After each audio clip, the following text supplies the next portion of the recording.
Aujourd'hui, avec le pasteur Joseph Prince, allons directement dans la parole, au psaume 78. Pour les nourrir, il a fait pleuvoir la manne.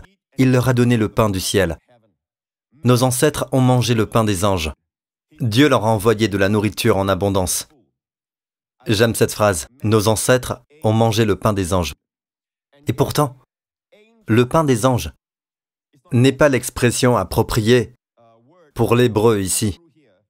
L'hébreu dit Gibrim et non Malakite, qui signifie ange. Le mot normalement utilisé pour ange en hébreu est différent. Ainsi, le mot ici, la version second 21 le fait mieux ressortir. C'est le pain des grands.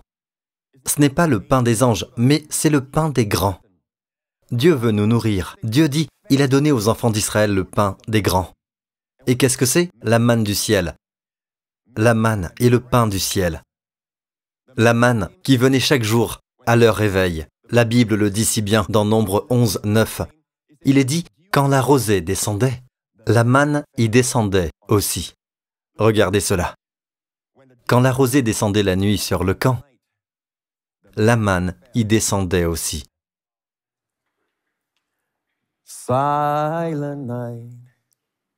Quand la nuit vint, c'est là que Jésus est né. Quand la rosée descendait, la faveur de Dieu est comme la rosée. La manne n'est pas tombée sur le sol, elle est tombée sur la rosée, fraîche.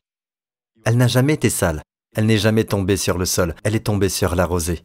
La rosée est la faveur de Dieu, c'est une image de Jésus. La manne qui est venue du ciel. Vous souvenez-vous de ce que Jésus a dit au peuple? Vos ancêtres ont mangé la manne, a-t-il dit au peuple d'Israël. Vos ancêtres ont mangé la manne, et ils sont morts.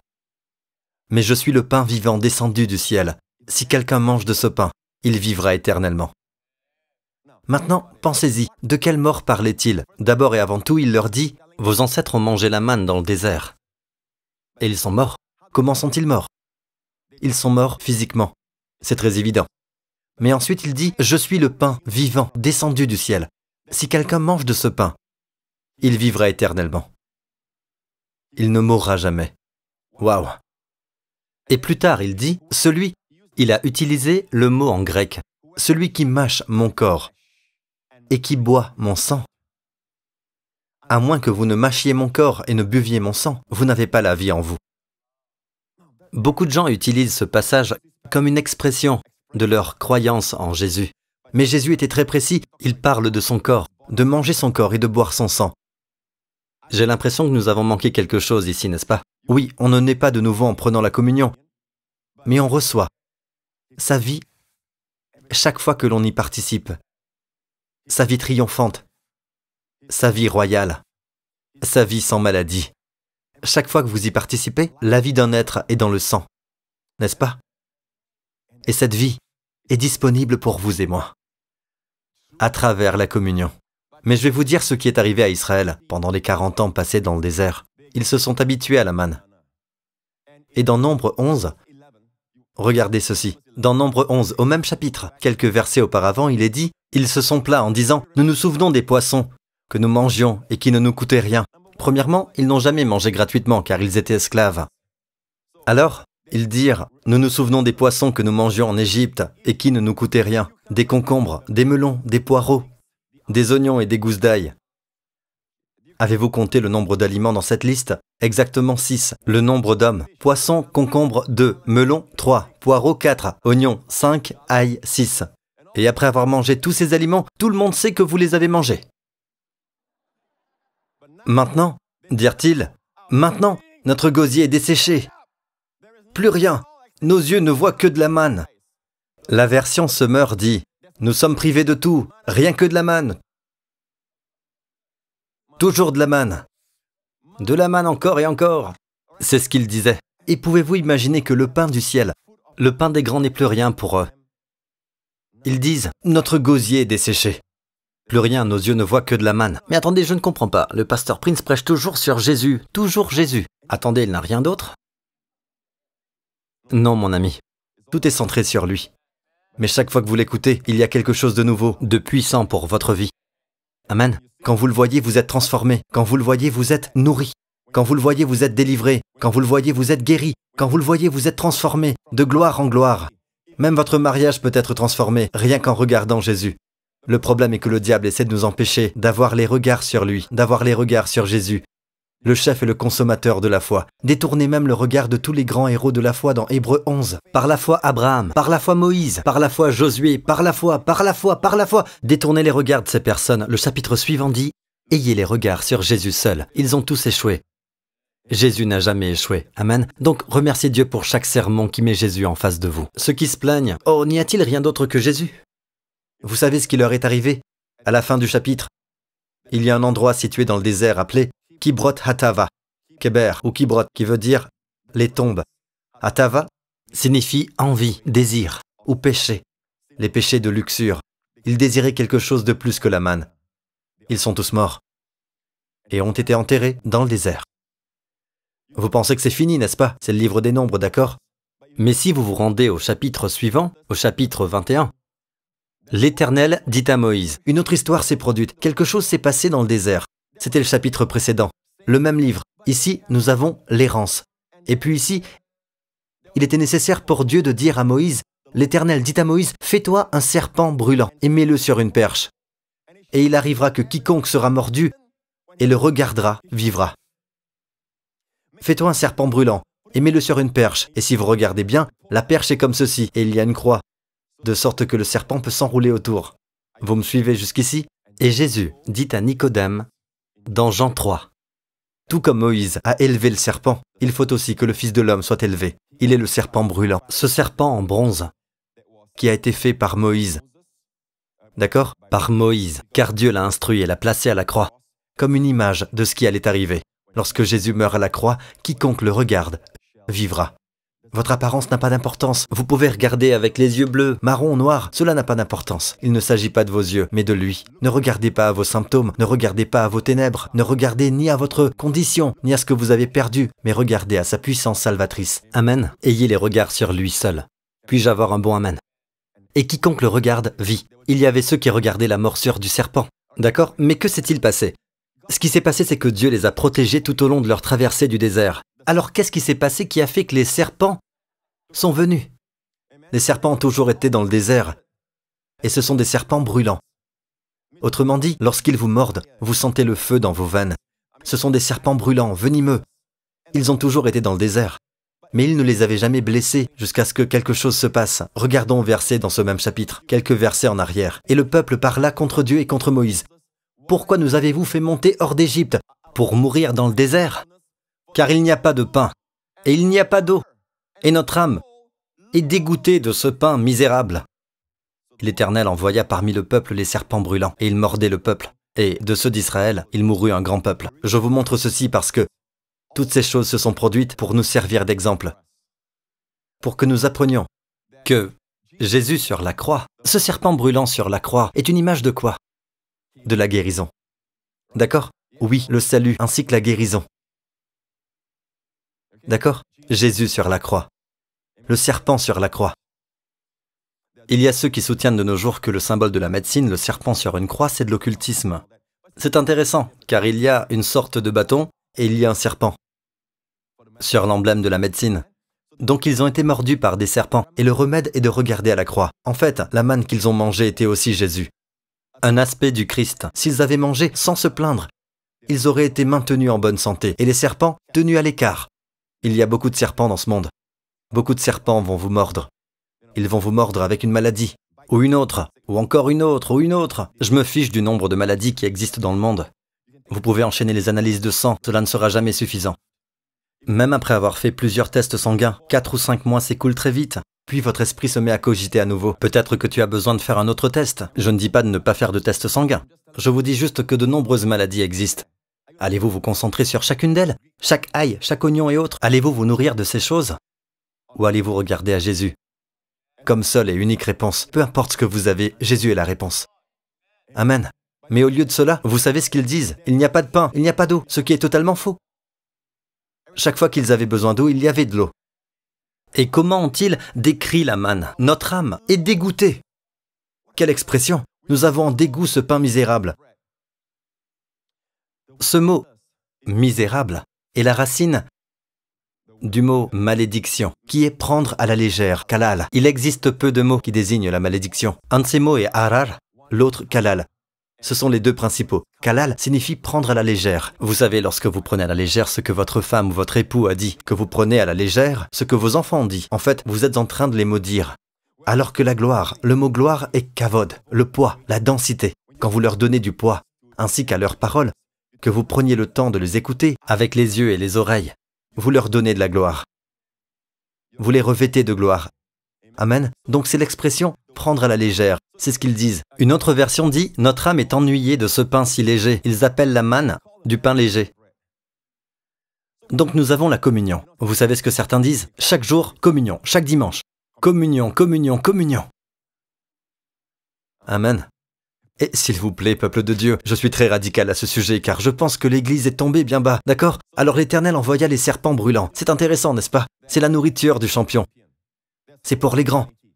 Que mangez-vous? Quel genre de nourriture mangez-vous? Dans Lévitique 7. Maintenant, pouvez-vous tous aller à Lévitique? Et c'est où ça, pasteur? Non, on est bien là, on va y rester. Non, Lévitique, ce n'est pas un endroit. En hébreu, Lévitique est le mot « s'approcher ». Oui, allez-y, pasteur. Vous êtes partant? Voyons le genre de nourriture qu'ils ont mangé. Une des offrandes est appelée l'offrande de paix. Vous apportez l'agneau. Vous posez les mains sur l'agneau, d'accord? Ensuite, il est tué et il est offert sur l'autel. On l'appelle Shelimim. Shelimim est le pluriel pour la paix dans tous les domaines de votre vie. La plénitude dans votre vie. C'est le mot Shalom multiplié. Shelimim signifie que vous avez la prospérité dans votre corps. Et c'est le mot prospérité aussi. C'est la plénitude dans votre corps, mais également dans votre esprit. Littéralement, ce n'est pas seulement la paix, c'est la paix. Au pluriel, dans tous les domaines de votre vie, de vos relations. Quand vous offrez, vous apprenez à faire cette offrande. Amen. Et cette offrande n'est pas obligatoire. C'est quelque chose qui, quand vous sentez que Dieu a fait quelque chose dans votre vie, dans l'Ancien Testament bien sûr, ils apportaient cette offrande à Dieu. Donc étudions cette offrande, appelée l'offrande de paix. Considérez le mot paix comme étant au pluriel, car en hébreu il est pluriel. Regardez ceci. Ses mains apporteront les sacrifices. Et le verset précédent établit que c'est une offrande de paix, fait par feu à l'Éternel. Il apportera la graisse avec la poitrine. Dites, il apportera la graisse avec la poitrine. La poitrine, pour la tournoyer comme offrande tournoyée devant l'Éternel. Donc il tue l'animal. Regardez ceci. Je l'apporte et ce n'est pas une offrande pour le péché. Ce n'est pas une offrande que j'apporte quand j'ai péché. Donc j'apporte mon offrande de paix, mon agneau. Le prêtre examine l'animal, sans défaut, d'accord. Il me donne le couteau et je le tue. Mais je pose d'abord les mains sur lui et après je le tue. Maintenant cet agneau est mis sur l'autel. Et il est découpé en plusieurs morceaux. Mais la poitrine, la graisse de l'animal, qui est la meilleure partie, est brûlée sur l'autel. Le sacrificateur fera fumer la graisse sur l'autel. Verset 31. Mais la poitrine sera pour le grand prêtre et des fils qui sont prêtres. Et la poitrine sera pour Aaron et pour ses fils. Donc la poitrine, après l'avoir cuisinée, en fait, on la fait passer par le feu pour qu'elle brûle, d'accord? Mais ça reste aussi bon. D'accord?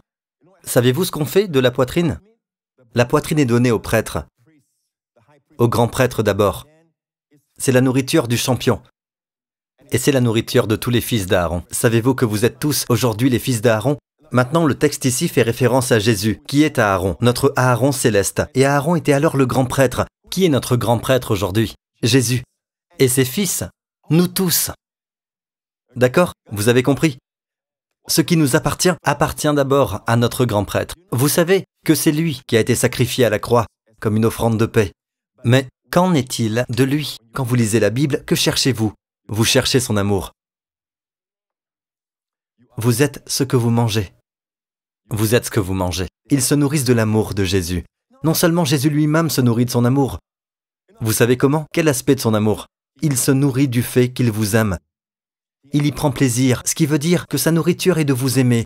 Sa nourriture, son plaisir est de vous aimer. Dans la Bible, manger est lié au plaisir. Il prend plaisir à vous aimer. Oh, vous vous rendez compte? Il prend plaisir à vous aimer. À tel point que pour lui, tout sacrifice n'est rien par rapport à la joie qui lui est offerte de vous aimer.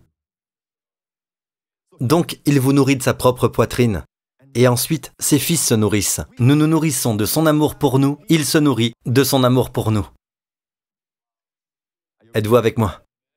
Et il y a autre chose. Non seulement la parole de Dieu dévoile, vous savez, les vérités dont nous parlons, Comme nous voyons l'offrande de paix, la nourriture qu'est Jésus, où trouver son amour? Dans les Écritures. Amen. Nous avons ce livre qui nous dit combien il nous aime. Ainsi, nous nous nourrissons de la parole de Dieu, mais nous nous nourrissons aussi de la communion. Quand vous prenez la communion, faites-le avec amour, sachant qu'il vous aime. Ne prenez pas la communion juste pour la forme, parce que vous sentez que vous devez le faire. Je suis une nouvelle créature, non? Alors je dois prendre la communion. Quand vous avez ce genre d'attitude, vous passez à côté de quelque chose. Cela doit être une révélation, que vous recevez la communion. Et qui vous la donne? Jésus.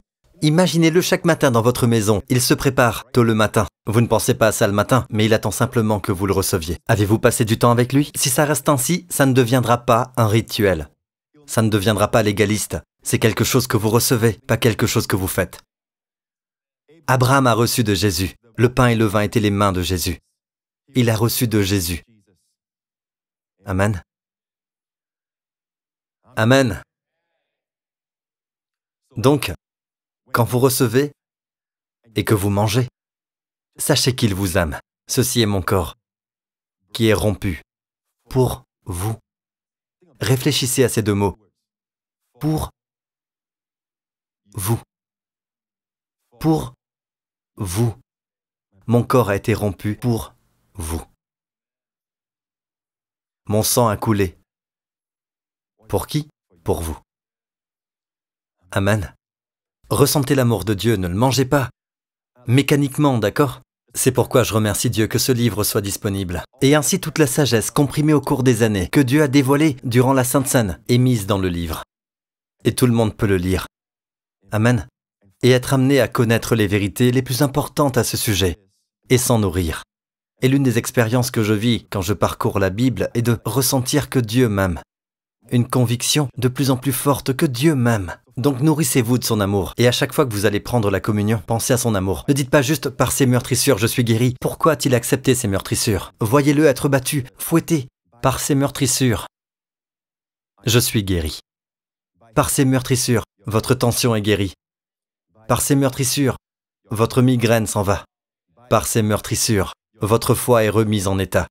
Par ces meurtrissures, plus de problèmes de reins. Par ces meurtrissures, votre cœur est remis en état. Le Seigneur fortifie votre cœur. Vous aurez le cœur d'un jeune homme. Amen. Une restauration à 120%. Et la Bible dit qu'ils ont participé au repas du Seigneur. La Pâque, la toute première Pâque, était en Égypte. Et le lendemain, ils sortirent et personne ne trébuchait parmi ces tribus.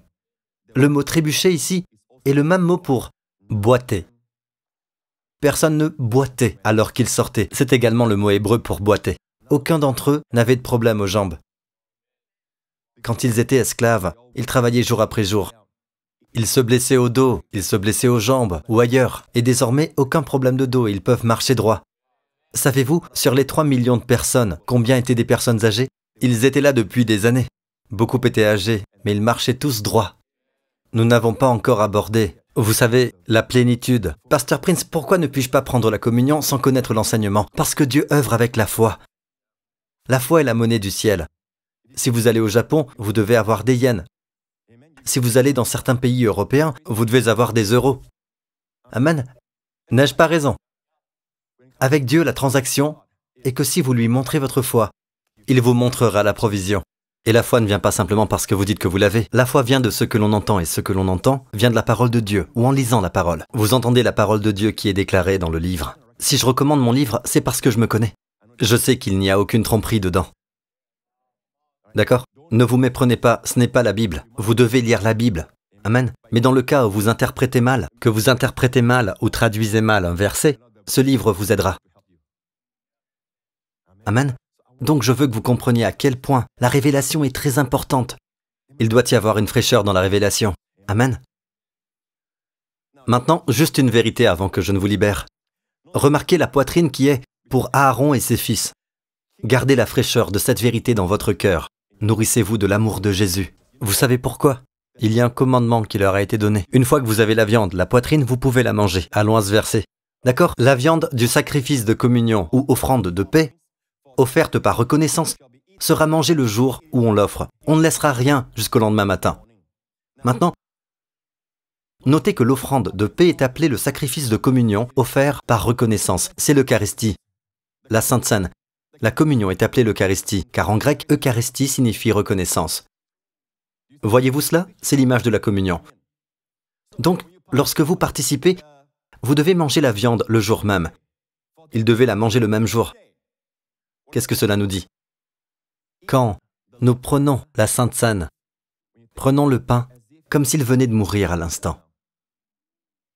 Il est mort à l'instant même.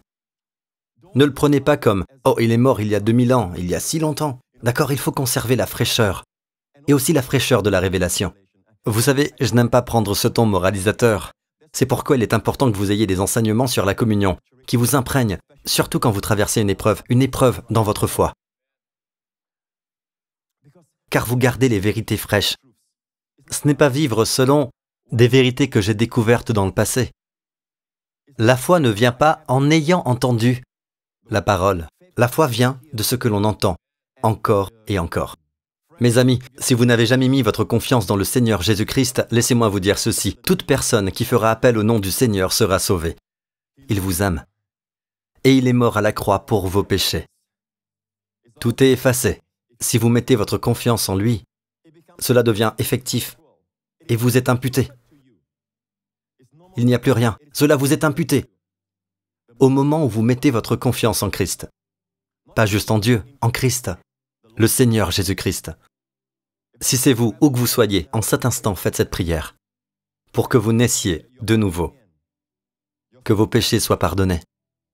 Et que la vie de résurrection, la vie abondante, soit la vôtre.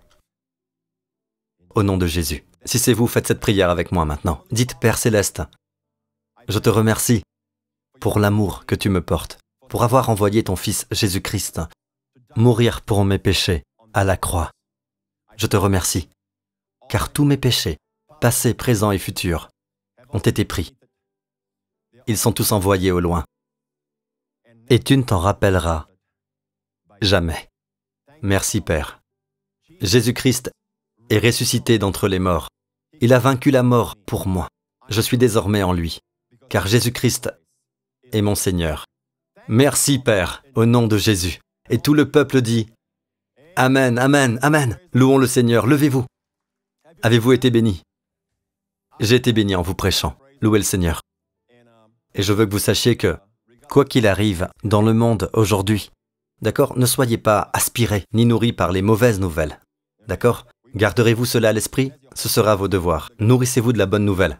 Amen. Sinon, vous serez très déprimés. Vous voyez?